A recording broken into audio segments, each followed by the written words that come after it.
spoke, right? He didn't touch you or anything. So what is there to complain about? But what?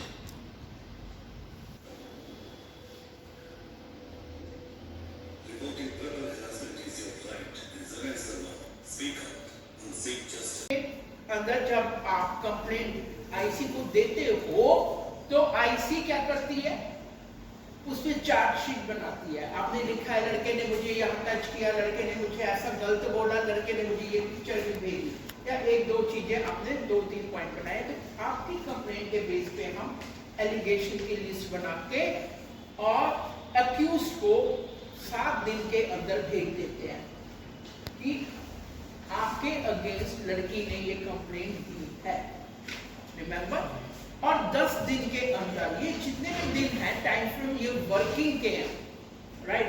तो with in 10 working days लड़के को acknowledge करना होता है, मुझे complaint मिली, मैं इससे एग्री हूं या मैं नहीं हूं।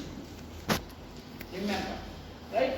या सिंपली वो कह सकता है कि ठीक है, मैं कमेटी के पास बात करके आ रहा हूं। लेकिन इस चांस पे अगर कभी लड़का हो सकता है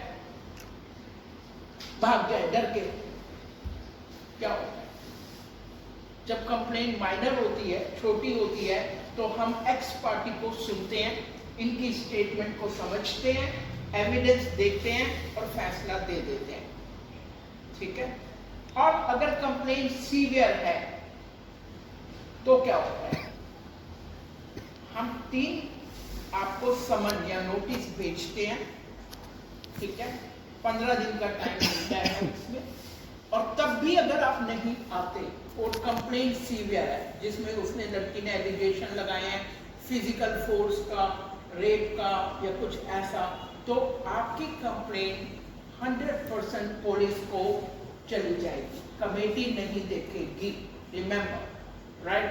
तो हमारी रिक्वेस्ट ये रहती है, जब भी कोई प्रॉब्लम हो, कंप्लेंट आ गई ना, कोई बात नहीं, आप आओ, अपने सीनियर से बात करो, कमेटी के मेंबर आपकी कंपनी के हैं, आप इमेजिन करो वो आपको कोऑपरेट कर रहे हैं, वो आपको गाइड कर रहे हैं, वो इतनी स्ट्रॉन्ग पनिशमेंट भी नहीं देंगे, लेकिन जब पुलिस में गए तो आप विजुलाइज कर लो उनका तरीका क्या होता है।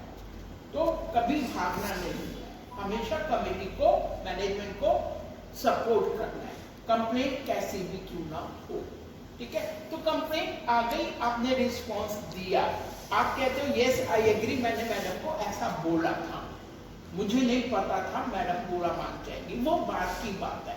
तो कमेटी मेंबर आपको सुनेगी, समझेगी, आपसे पूरा डिस्कस करेगी, दोनों पार्टी से बात करेगी, और तब वो फैसला देगी कि यस आपने बोला, और आपने, लड़की ने भी स्टेटमेंट में बोला, और एविडेंस या विटनेस भी यही बोलते हैं, तो आपकी कंप्लेंट प्रूव हो गई है, राइट? तो जो पनिशमेंट होती है हम यहाँ पे लिख देते हैं।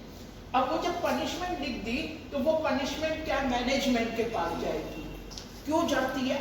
क्योंकि मैनेजमेंट एचआर को वो लेटर भेजेगा, ये पनिशमेंट कमेटी ने दी है, इसको इम्प्लीमेंट करी जाए।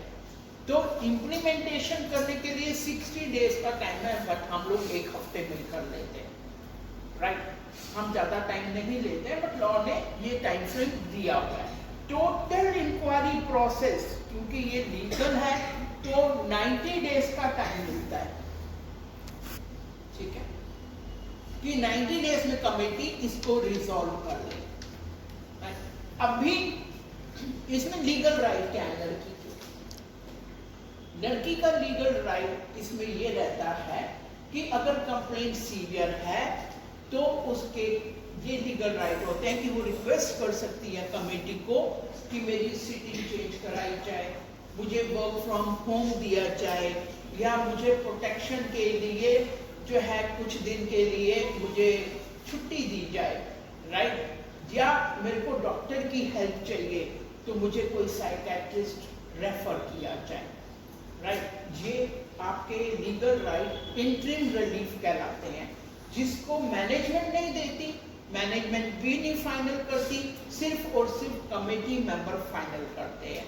Fourth and the last one आपका राइट होता है इसमें मॉनिटरी में, आपको सपोज डॉक्टर के पास जाना है तो उसका खर्चा आपको अपनी जेब से भरोगे, मैनेजमेंट भी नहीं देती, तो हम एक्यूज की उस पर्सन की सैलरी में से एक लमसम अमाउंट डिडक्ट करके आपकी सैलरी में दे देते हैं, ताकि आप अपना जो डॉक्टर का खर्चा है वो मेंटेन कर सको, राइट। तो ये आपका इंटरिम रिलीफ का लीगल राइट है। इसके अलावा आपका लीगल राइट एक ये भी है कि आप इस कमेटी के डिसीजन को चैलेंज कर सकते हैं। अब ये चैलेंज लड़का भी कर सकता है, लड़की भी कर सकती है कि भैया मैं इस डिसीजन से सहमत नहीं हूं, ठीक है। तब क्या, तब आपका केस या तो कोर्ट में जाएगा या लोकल कमेटी में जाएगा। जहां पर भी जाएगा आपकी कमेटी से सारे डॉक्यूमेंट्स मंगाए जाएंगे, देखा जाएगा हमने इन्वेस्टिगेशन कैसे हैंडल करी है। अगर हमारे इन्वेस्टिगेशन तरीके से कोर्ट सहमत है कि हमने ठीक से अपना काम किया, हमने किसी के साथ बायस नहीं हुए, यानी कि हमने पार्शियलिटी नहीं की, तो सेम डिसीजन रहेगा जो कमेटी ने दिया है। याद रखना, उसमें फिर आप चैलेंज नहीं कर सकते हो, राइट। तो इसलिए जब भी कमेटी काम करती है ना, वो अनबायस होकर काम करती है, उसके लिए सभी एम्प्लॉय बराबर है, लड़का हो लड़की हो, वो बायस नहीं होते हैं, ठीक है। लेकिन ये आपका लीगल राइट है, तो मैंने इसलिए आपको बताया, लड़का भी चैलेंज कर सकता है, लड़की भी कर सकती है, राइट। लड़के को कंप्लेंट देखने का पूरा राइट होता है, राइट, कि लड़का कंप्लेंट की कॉपी मांग सकता है। नॉर्मली हम ये कहते हैं, कई बड़े मित्र रहता है कि लड़के को कंप्लेंट दिखाई जाए नहीं दिखाई जाए, लड़कियां कहती हैं भैया मेरा नाम नहीं आना चाहिए। याद रखो, अगर आप रिटन कंप्लेंट नहीं देते हो तो हम कोई कार्रवाई नहीं करेंगे, कमेटी कोई कार्रवाई नहीं करेगी, और आपका नाम का आइडेंटिफिकेशन होना जरूरी है कि कंप्लेंट किसने दी है। ये मेजर रूल्स है आपके, नहीं तो हम कंप्लेंट नहीं लेंगे, एनोनिमस कंप्लेंट हम नहीं लेते हैं, राइट। तो ये क्लियर है इसके अंदर। बाकी नेक्स्ट हमको उनकी पनिशमेंट का दिखा दो। पनिशमेंट में जो written warning, demotion, suspension, maximum 2 weeks, ज्यादा नहीं। बहुत लेटेस्ट हद हो जाती है सीवियरिटी की तो टर्मिनेट कर देते हैं, या जिसमें हम कहते हैं कि भैया आपको बार बार वार्न किया, आपने हर बार उसको ओवररूल किया, 2 बार 3 बार, आज इसके साथ कल किसी और के साथ, या मैंने